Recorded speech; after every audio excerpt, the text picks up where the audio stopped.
ఓ తెలంగాణ ప్రజలారా మీ అందరికీ నమస్తే. రేపు 27 తారీఖు నాడు మీటింగ్ పోతురా మరి అంతా? కాక పెద్ద భారీ ఎత్తున 25 సంవత్సరాల రజతోత్సవ సభ పెట్టిండట టీఆర్ఎస్ పార్టీ, మరి బీఆర్ఎస్ పార్టీతో. అది 25 సంవత్సరాలు పూర్తిగా అయిపోయింది. బొమ్మాలమైన మీటింగ్ పెట్టిండు, అందరు రావాలి, మొత్తం 7 కాడికి స్టేడియం మొత్తం పక్కన మరిగిపోవాలని చెప్తుండు. పోయిరారి, పుణ్యానికి ఏం కాదు, ఎంతో కొంత గిట్టుబాటు కూడా అవుతుంది. కానీ పోయిరారి, పొయ్యి ఊగానే మీటింగ్ ఇన్ని రాకూరి, జర కొన్ని అడుగురి, నేను చెప్పే ప్రయత్నం చేస్తాను. నేను చెప్పే అంటే నేనేమన్నా కల్పించి చెప్పేది కావు, పేపర్లు వచ్చినాయే. ఇవాళ ఫ్రెష్గా వచ్చింది చూడూరి. ఇగో ఇక్కడ బ్యారేజ్ అవ్వబడుతుంది ఒకటి, ఇగో కాలువ నీళ్ళది కర్రెల భాష చూడురి. పోయి మీటింగ్ పెట్టాక ముందుగా ఒక ముచ్చట అడుగురి, అందువలన జర తిరికాలో లేచి మరి మేడిగడ్డ సంగతి ఏమయ్యా సార్ అని అడుగురి. ఇంకో క్లియర్గా ఇచ్చిరు. ఈడ మేడిగడ్డ బ్యారేజీలో వచ్చిన పగుళ్ళు 3 బ్యారేజీలు ప్రమాదంలో ఉన్నాయంట. ఏదేది మేడిగడ్డ, అన్నారం, సుందిల్ల. ఈ కాళేశ్వరం ప్రాజెక్టులో ఇవి కూడా భాగమే కదా. జర వీటి ముచ్చట అడిగిరారి, అడిగి ఒకటి ఎర్ర కర్రు కాల్చుకొని పోరు ఎవరన్నా, లేకపోతే అటెంక లేన కొలిం పెట్టుది, కొలిం పెట్టి అట్నే ఆత పెట్టిరారి. లక్షల కోట్ల రూపాయలు కొనబోయి అల్ల తలగబెడితిరి. మీరు కట్టిన కట్టడాలు నాశనం అయిపోను, ఏడనన్నా ఏమన్నా కట్టకం కట్టినారా నాకు అర్థం కాదు. కానీ అవి పుణ్యానికి వచ్చినాయి పైసలు. అసలు గతంలో సకదానంగా నీళ్లు వేయడంగా మంచిగా వచ్చేది పోయేది అయిపోయి ఈ ఎత్తిపోతల పథకాలని పెట్టి ఇక్కడున్న నీళ్ళని ఎక్కడ కొనపోయి ఆ గడ్డం దొవ్వి మిర్రం దొవ్వి వంపులకెళ్ళి దింపులకెళ్ళి ఆడంగా గీడంగా చేసి దాన్ని మొత్తం చీక నొక్కులు చింత నొక్కులు చేస్తేవి కమిషన్ల కోసం. మరి ఏం చెప్తావు కేసీఆర్? రేపు పొద్దుగా మీటింగ్ పోయి జనాలు వస్తారు రాకుంటే. నువ్వు కాదు, ఇవాళ తెలంగాణ రాష్ట్రంలో కేఏ పాలు వచ్చి మీటింగ్ పెట్టినా కూడా జర్ర ఆయన దయదలిసి ఎట్లా చేసి ఏం కాదు మీటింగ్కి ఎంతమందిని పట్టుకరారా అని చెప్తే గ్రౌండ్ మొత్తం బద్దలైపోద్ది. రాకుండా వస్తున్నా జనాలు వస్తారు, ఎందుకు రారు? ఎండాకాలమైనా పనులు కూడా ఒకటి లేవు, ఏదో ఒకటి ముచ్చట చెప్తాడు. ఇక ఒరి ఆడేపోతాడు, పడకత్తి నేనే పోతా అన్నట్టు నువ్వు ఒరే దొరుకుతూనే ఉంటావు. అమలాకాలు కూర్చోరు, తమలపాకు వేసుకొని ఆడ కూర్చొని తుప్ప కూడా కూర్చొని వస్తారు. ఏం చెప్పారు అంటే ఏమో ఆడు చెప్పిండో మాకైతే తెలియదు. కానీ పోయినా అయ్యా 200-300 చేతులు పెట్టి సపరేట్కి ఇంటికి వచ్చామని అంటారు. నువ్వు ఏమేం చేసినావు అనేది క్లియర్గా చెప్పాలి నీ మీటింగ్లో. గతంలో ఎన్ని ప్రాజెక్టులు కట్టినావు? ఏదన్నా కొత్త ప్రాజెక్టు గతంలో ఉన్న పాత ప్రాజెక్టులని మొదలు పెట్టినావా? ఇదివరకు కొన్ని ప్రాజెక్టులు ఉండే కదా, అవిటిని మొదలు పెట్టకుండా వీటిని పక్కకు పెట్టి కొత్త ప్రాజెక్టులు పట్టుకొస్తేవి. ఈ కాళేశ్వరం అని ఆ పాత వాటిని సాఫ్ చేస్తే బాగుండు, కానీ అందులో అయితే కమిషన్ మిలగనట్టున్నాయి. మళ్ళీ శంకుస్థాపన కొత్తగా చేసి పెడితే అది ఇగో ఇక్కడ క్లియర్గా ఇచ్చిండు. ఏది భూ పరీక్షలు లేకుండానే అన్నారం సుందిల స్థలాల మార్పు. ఆ పరీక్ష లేదా, లొటపీస్ లేదా, ఆడ కడితే ఉంటుందా ఉండదా? కనీసం ఎవడన్నా గుడిసె కట్టుకున్నా కానీ ఆ భూమి కరెక్ట్ అయినది ఉంటుందా? రేపనాడు గాలి వచ్చినా ఆన్ వచ్చినా ఉంటుందా లేదా అనేది కనుక్కొని ఓ సిద్ధాంత దగ్గరకో లేకపోతే హనుమంగళం దగ్గరకో పోయి మరి గీడ ఒక గుడిసె వేసుకుంటున్నా అని చెప్తాం. నీకు ఎవరి దిక్కు లేకపోయా, నువ్వే పెద్ద సిద్ధాంతి అవుతుంది. అంటే వాస్తు పిచ్చులు ఉండేవి, అవన్నీ మంత్రాలు ఆ పిచ్చులు ఉన్నాయి, కానీ నువ్వు 1 man షో కానీ కదా. ఇక పర్రెలు వాసింది, పర్రెలు వాస నీ కొడుకు ఏమంటాడు? మొత్తం మరి ఏం కాదు, అది కొత్త పాస్ చేసా కాదా అనే ఇంత అతుకులపోతే లేక దర్దులు పూస్తే అదే నిలబడుతుండొచ్చు నా ప్రజలారా. అదేమన్నా పాత గోడలు అనుకుంటున్నావా, లేకపోతే అదేమన్నా చిన్నపాటి 1 మందం 2 మందాల గుడిసి అనుకుంటారా? ఊరికనే ఉంటాందుకు అంతంత పెద్ద ఏది బ్యారేజీలు కట్టి అవి పగులు పడితే మరి కట్టిన 4 రోజులకే గిట్ట అయితే మరి ఈ ఎల్లకాలం ఉండాలంటే ఎట్ట పాడవుతుంది? కాదు కానీ నాగార్జున సాగరు కట్టిరు, దగ్గర 100 ఏళ్ళ చరిత్ర ఉన్నది దానికి. దాని మొగవీళ్ళు వస్తుండొచ్చునా? మరి ఆయన కట్టిన వాళ్ళు మనుషులేనా? మరి మీరు కూడా మనుషులు కాదా?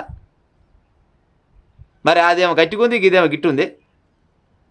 అంటే సిమెంట్ ఏమో తక్కువ వేసిరు, ఉసుకు ఎక్కువ వేసిరు, అదే పనా? ఎంత ఆగం చేస్తుర్రా నాయన తెలంగాణ ప్రజలని కొనబోయి.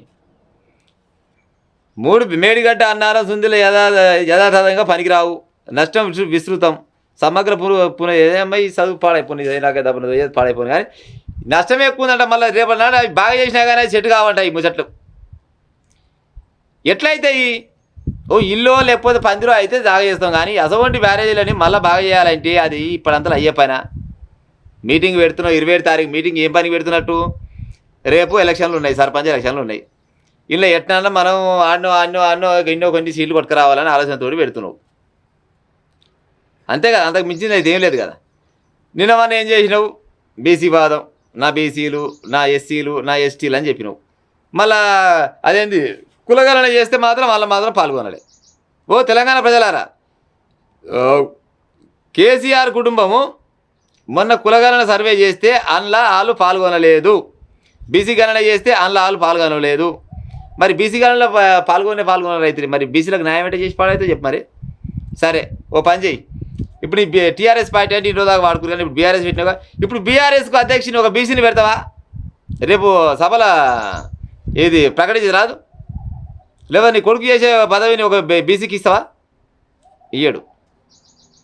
ఈయననేమో మంచిగా 6:30-7 గంటలకు మంచిగా ఏసీ హెలికాప్టర్లో దిగి వచ్చి మీటింగ్ చెప్తాడు. ఇక ఊళ్ళకి వెళ్ళిపోయిన జనాలంతా ఈ ఎండలకు పాడైపోయి ఎండలో కూర్చొని ఆడ నీళ్ళ ప్యాకెట్లు తాగి ఇక రావాలి, దేవునికి ఎదురు చూస్తే వచ్చి ఇక ఈయన మీద గుండాలేయాలి, ఆయన మీద గుండాలేయాలి, 4-5 పిట్ట కథలు చెప్పాలి. అట్నానే ఇటనానే అయ్యో తెలంగాణ లాంగ్వేజ్ని మొత్తం కూని చేసి పెడతా చూడరు. ఇక మీరు నిజంగా కేసీఆర్ మాట్లాడే లాంగ్వేజ్ అయితే ఈ తెలంగాణలో ఎవరైనా మాట్లాడతారో నాకైతే తెలియదు. సపరేట్ భాషనే తయారు చేసినట్టు పాడైపోను. నిజంగా ఎక్కడన్నా గట్ట మాట్లాడుతున్న అసలు ఏంటంటే నా మాటలకు ఫిదా కావాలి, గట్ట ఫిదాయే 10 ఏళ్ళు నీ చేతిలో రాష్ట్రాన్ని అప్పచెప్పారు. దాన్ని పరివర్తన రాష్ట్రం చేసినావు. బంగారు తెలంగాణను కాస్త పరివర్తన రాష్ట్రం చేసినావు. పోతివి ముఖ్యమంత్రి ఓడిపోతే ఎమ్మెల్యే గెలిచినా కానీ ఇప్పటిదాకా అసెంబ్లీ అడిగేయడం అంటే ఒకసారి 2 సార్లు వస్తేవి లక్షల రూపాయల జీతం తీసుకొని పోతివి. నెలకు 3-4 లక్షల రూపాయల జీతం ఉడాస్తుంటివి రావైతివి. ఇక నువ్వు పోయి మైక్ పట్టుకొని ముందుగా అందరు నన్ను మన్నించాలి, నాకు ఆరోగ్యం బాగాలేదు, నాకు పెద్ద పేగు ఆగమైంది, లేకపోతే ఆపరేషన్ అయింది, లేకపోతే ఫైల్స్ వచ్చినాయి, నేను నిన్నవాళ్ళ ఫామ్ హౌస్లో ఉన్నా బయటికి రాలేకపోయినా అని మొదలు పెడతావా? లేకపోతే మీరంతా ఒడగొచ్చి నన్ను మీరు తినే అన్నంలో మన్ను కలుపుకూరు అందుకోసమని నేను రాలేదన్నట్టవా? బొడగొట్టడం వల్ల నేను ఓడిపోవడం వల్ల మొత్తం తప్పంతా మీ జనాలే చేసిరు, నాది ఏ పాపం లేదు, నాది ఏ తప్పు లేదని చెప్తావా? మరి ఎట్టమొదలు పెట్టి పాడవుతారు మరి మీటింగ్. మొన్న చెప్తారు ఈ తెలంగాణ రాష్ట్ర ప్రజలు కేసీఆర్ని ఒడగొట్టి వాళ్ళు తినే అన్నంలో మన్ను పోసుకూరంట. అంటే తెలంగాణ ప్రజలు మొత్తం ఎడ్డోళ్ళు గుడ్డోళ్ళు అన్నట్టు. ఈయనను గెలిపిస్తే మంచోళ్ళు అయితే గతంలో గెలిపించి మంచి పని చేసిరు, ఈసారి ఒడగొచ్చి వీళ్ళు చెడ్డ పని చేసిరు అన్నట్టు.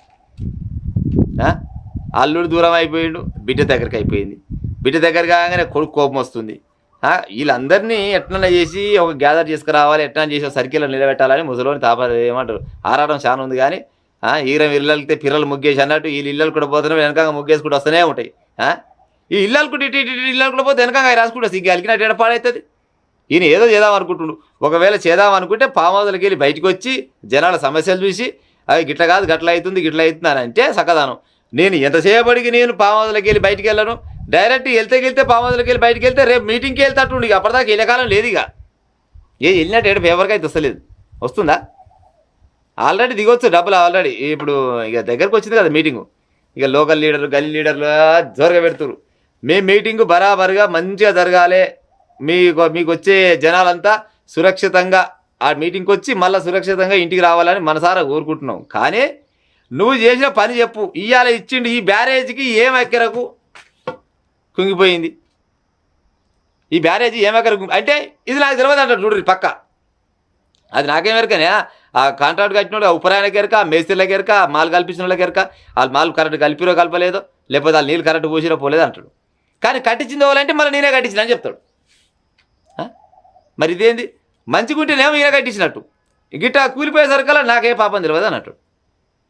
అందుకోసం ప్రజలారా, రేపు పోయే నా ఎస్సీ ఎస్టీ బీసీ మైనార్టీ అగ్రవర్ణంలో ఉన్న పేదలు మీరంతా పోతారు కదా, పోయినాక ఎవరన్నా ఒకరు లేచి నువ్వు ఈ పనులు ఎందుకు చేయలేదు, 3 ఎకరాల భూమి అంటే ఎవరికి ఇచ్చినావు, ముఖ్యమంత్రి చేస్తాను దళితుని ఎవరికి ఇచ్చినావు, లేకపోతే దళిత బంధు అంటే బీసీ బంధు అంటే ఎంతమందికి ఇచ్చినావు, ఉద్యోగాల 1,00,000 కొలువులు అంటే ఎవరికి ఇచ్చినావు, ఈ బ్యారేజీలలో ఏంది ఈ మరకది కూలిపోవడం ఏంది, ఇది ఏంది సకదానం. మళ్ళీ అందులో ఈ 1,00,000 కోట్లు కూడా ఏడబెట్టినావు. అట్లా అదేంది నయీముద్దీన్ పైసలు ఉన్నాయి కదా, ఆ నయీముద్దీన్ పైసలని ఏడబెట్టినావు.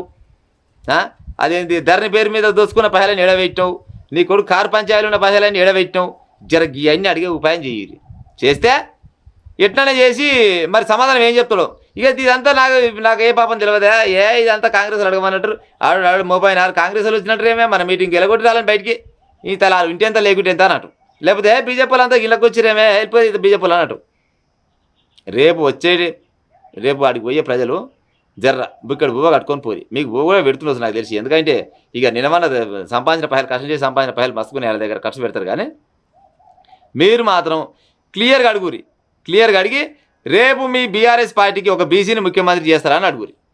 ఇప్పుడు గతంలో ఆయన రావులు ఉన్నారు, ఇప్పుడేమో రెడ్డి ఆయన ఉన్నాడు, ఇక మళ్ళీ కూడా రావే అవుతాడు. మరి బీసీలు ఎన్నడు కావాలని అడగాలి కదా, మరి అడుగురి. మరి రేపు పోయేది అయితే ఇప్పుడు ఆయన కులం వాళ్ళు ఎంతమంది పోతారు నాకు తెలిసి. రేపు పోయే మీటింగ్కు కేసీఆర్ కులం వాళ్ళు ఒక 100 నుంచి 200 మంది ఉండకుండవచ్చు. పక్క ఉడనాడు డిక్షనరీ పెట్టుర్రి, వెలవదొరలకు సంబంధించిన వాళ్ళు ఎంతమంది వచ్చిర్రు మీటింగ్ కానీ ఒక బుక్ పెట్టుర్రి. 200 మంది కూడా ఉండరు. ఇక మిగతా వాళ్ళు మొత్తం పోయేది మొత్తం ఈ బహుజన వర్గాలకు సంబంధించిన వాళ్ళే. మరి ఇంతమంది పోయినాక మరి మన వాట కూడా మనం అడగాలిగా ప్రజలారా. అడుగురి, ముఖ్యమంత్రి చేస్తావా బీఆర్ఎస్ పార్టీకి రేపన్నాడు ముఖ్యమంత్రి అభ్యర్థి బీసీని ఉంచుతావా అని అడుగురి. అంటాడేమో ఒకరివే మజాకు చేయకురి మీరు అయినప్పుడు కానప్పుడు. ఏం మజాకు చేస్తారు మీకు తెలియదా, ముఖ్యమంత్రి ఓడైతాడు అనకుంటే చూడు. లేకపోతే కొడుకు పదవి ఉంది కదా, కొడుకు పదవిని ఒక బీసీకి ఇయ్యరు. చక్కదానంగా బీసీలకు 27-30% ఉన్న రిజర్వేషన్ తీసుకొచ్చి 17-16కు తీసుకొచ్చిన చరిత్ర వాళ్ళంటే కేసీఆర్దే. ఈ బీసీలు ఇంకా తెలుసుకోలేకపోతారు పాడై. బీసీల రిజర్వేషన్లకు మొత్తం కాల రాసింది ఎవరంటే కేసీఆరే. నేనేదో కల్పించి చెప్పాల్సిన ముచ్చరైతే నాకు లేదు, అంత అవసరం కూడా లేదు. కానీ బరాబర్గా బీసీల నోట్లో మన్ను పోసింది ఎవరంటే కేసీఆరే పక్క. వాళ్ళు ఎంతమంది సర్పంచ్లు అవుతారో, ఎంతమంది వార్డు మెంబర్లు అవుతారో, ఎంతమంది ఎంపీటీసీ జెడ్పీటీసీలు అవుతారో, ఎంతమంది ఎమ్మెల్యేలు అవుతారో, వీళ్ళందరి నోట్లో మన్ను పోసింది వాళ్ళంటే కేసీఆర్ కుటుంబమే. మీ బీసీలకు ఉన్న రిజర్వేషన్ మొత్తం తగ్గడానికి కారణం కేసీఆర్. ఇవాళ మళ్ళీ బీసీ వాదం ఎత్తుకుంటాడు, బహుజన వాదం ఎత్తుకుంటాడు. మరి ఈ వాదం ఏం వాదం, అంత ఇది బరవత్తర వాదం తప్పితే ఆయమన్న వాదం అయితే కాదు. ప్రజలారా జర రేపు పోతోళ్ళంతా బరాబర్ అడిగే ఉపాయం చేయరు. ఇవి ఉంటా మరి.